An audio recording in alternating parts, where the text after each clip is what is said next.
Dream, oh, dream. The first piece I would like to share with you all is a piece that I wrote thinking about the negative impact the media is having on our young people, on us, on me. And I was thinking about, how can I deal with this issue? How can I talk about it? How can I put it in a form? Gustavo Ayabar, I hope I said that right with the correct accent, but gentleman from the Dominican Republic. I've known him for a lot of years. Wonderful poet. When he does his poetry, it's almost like he's singing it, like the rhythms that he uses and the way that he moves in the poetry. It very much has the spirit of the Latin, whether it's, I don't know, the textures of Latin America perhaps is the best way to describe how he delivers and what he speaks on.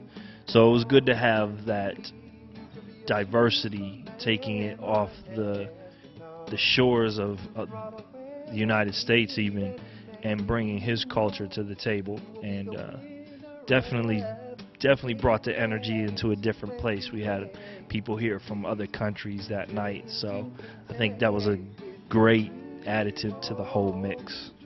Put your hands together for Gustavo Ayabar.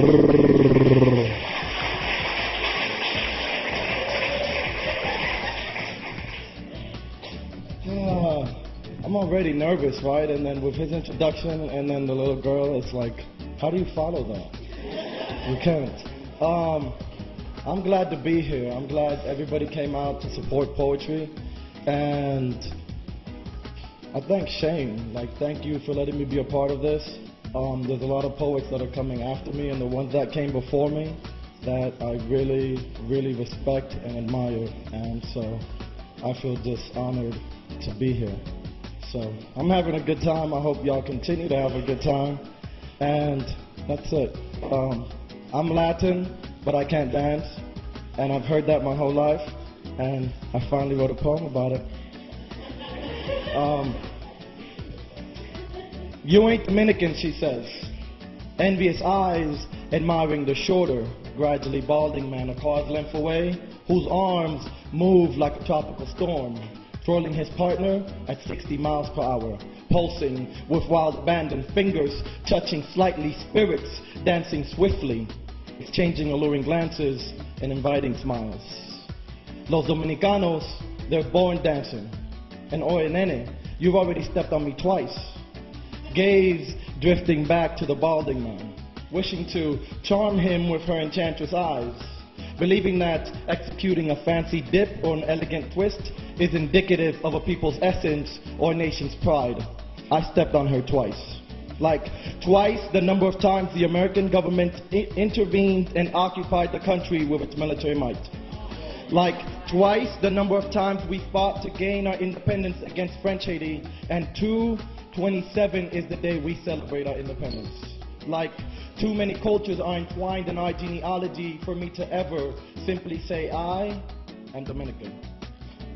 Because our sultry Spanish accents stem from conquistadores, explorers, and religious zealots with an unquenchable thirst for gold and land used to destroy a jungle of souls which sprung from indigenous roots. Because our native Taino culture dates back to around 800 AD, and one interpretation of the island's name Quisqueya means mother of the earth.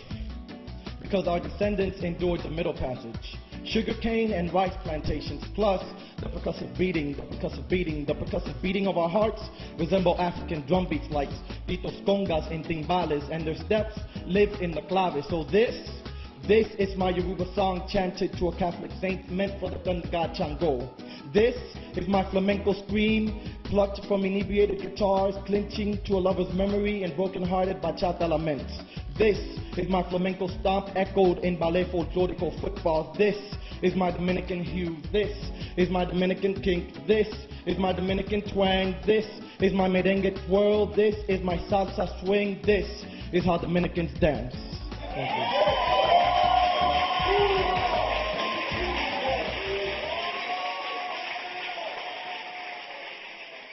Okay, now this Will be one. the winner of the big race when you weigh these dreams you can take with you. Dream all your dreams.